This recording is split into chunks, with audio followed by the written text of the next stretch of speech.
ទាំងផឹកទាំងថ្ងៃឬក៏ពេលយប់ប៉ុន្តែខ្ញុំ warning មួយគឺត្រូវតែប្រើប្រាស់ក្រោយពេលដុសធ្មេញហើយឲ្យស្អាតគឺយើងជូតធ្មេញឲ្យស្ងួតទើបយើងធ្វើការលាបទឹកថ្នាំនៅលើធ្មេញហ្នឹងជៀសវាងការខូចគុណភាពទៅលើប្រភេទទឹកថ្នាំដែលធ្វើឲ្យបាត់បង់ប្រសិទ្ធភាព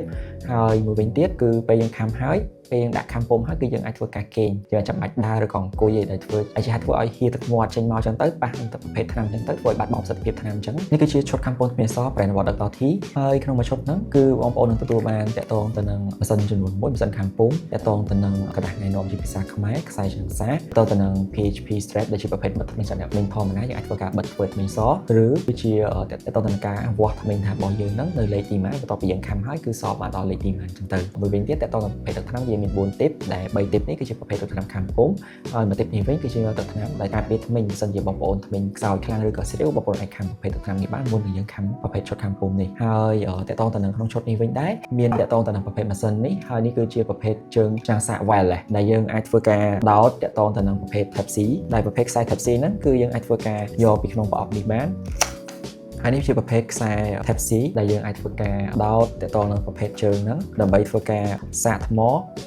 ហើយអាចធ្វើការដាក់ម៉ាស៊ីនហ្នឹងទៅវានឹងសាកថ្មអូតូហើយទីបើសិនជាបងប្អូនចង់ប្រើជើងហ្នឹងឯងបងប្អូនអាចធ្វើការសាកថ្មជាមួយនឹងប្រភេទខ្សែសាក wireless មួយទៀតអាចធ្វើការឆក់ជាមួយនឹងម៉ាស៊ីនខាំពុំផ្ទាល់ហ្មងអញ្ចឹងមានន័យថាបងប្អូនអាចធ្វើការសាកថ្មបានពីររបៀបគឺសាកថ្ម wireless ចេះក៏បានឬក៏បងប្អូនអាចធ្វើការសាកថ្ម direct ផ្ទាល់ប្រភេទ wireless ចេះក៏បានដែរអញ្ចឹងបងប្អូនចំណេញអាចធ្វើការសាកថ្មបានពីររបៀបបើសិនជាចង់សាកណាមួយមានបញ្ហាយើងអាចប្រើផ្លាស់ប្ដូរគ្នាបានហើយតើតើទៅនឹងការប្រើប្រាស់វិញបងប្អូនអាចធ្វើការយកទឹកថ្នាំនេះមួលឲ្យចេញប្រភេទទឹកថ្នាំចេញមក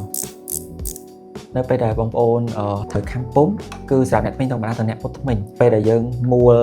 តាក់ទងទៅនឹងមួលពីឆ្វេងទៅស្ដាំហើយទឹកថ្នាំនឹងចេញមកហើយអញ្ចឹងយើងអាចធ្វើការលាបតាក់ទងទៅនឹងទឹកថ្នាំហ្នឹងនៅលើធ្មេញនេះគឺជាឧទាហរណ៍របស់ខ្ញុំទេគឺយើងអាចធ្វើការលាបតាក់ទងទៅនឹងនៅលើក្របធ្មេញរបស់យើងអត់ចាំបាច់ទៅលាបនៅលើអញ្ចាញធ្មេញរបស់យើងយើង focus លាបទៅនៅលើធ្មេញរបស់យើងលាបឲ្យសព្វធ្មេញទៅហើយការលាបវិញគឺយើងលាបទៅខាងធ្មេញខាងមុខទេយើងអត់បាច់លាបធ្មេញខាងក្នុងទេដល់ពេលដែលយើងលាបសព្វហើយគឺបងប្អូនអាចធ្វើការលាងតាក់ទងទៅនឹងក្បាលជក់ហ្នឹងទៅហើយបងប្អូនអាចសោកចូលក្នុងប្រអប់វាវិញទៅឬក៏ខូចគុណភាពតាក់ទងប្រភេទទឹកថ្នាំហើយបងប្អូនអាចធ្វើការដាក់ប្រភេទឈុតខាំពុំហ្នឹងនៅក្នុងមាត់ចឹងទៅដើម្បីខាំហើយយើងធ្វើការបិទមាត់ឲ្យជិត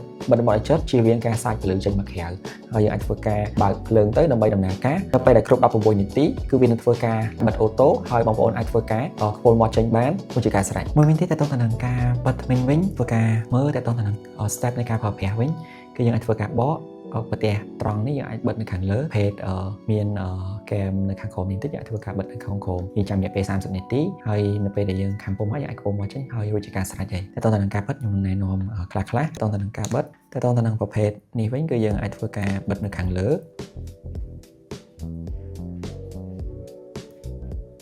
នៅពេលដែលយើងបិទរួចរាល់យើងអាចធ្វើការរុញវាចូលក្នុងតិចទៅដើម្បីជៀសវាងការរបកចេញមកវិញដោយសារតែនេះជាធ្មេញប្រភេទសបានិមិត្តចឹងវារៀងអត់ទៅស្និទ្ធដូចជានឹងធ្មេញទូទៅធម្មតានៅពេលដែលយើងបិទហើយគឺយើងចាំរយៈពេល30នាទីចឹងទៅគឺយើងអាចខ្ពុំមកចេញបានហើយអាចដោះចេញបានចឹងតែតើទៅនឹងការបិទខាងក្រោមដូចគ្នា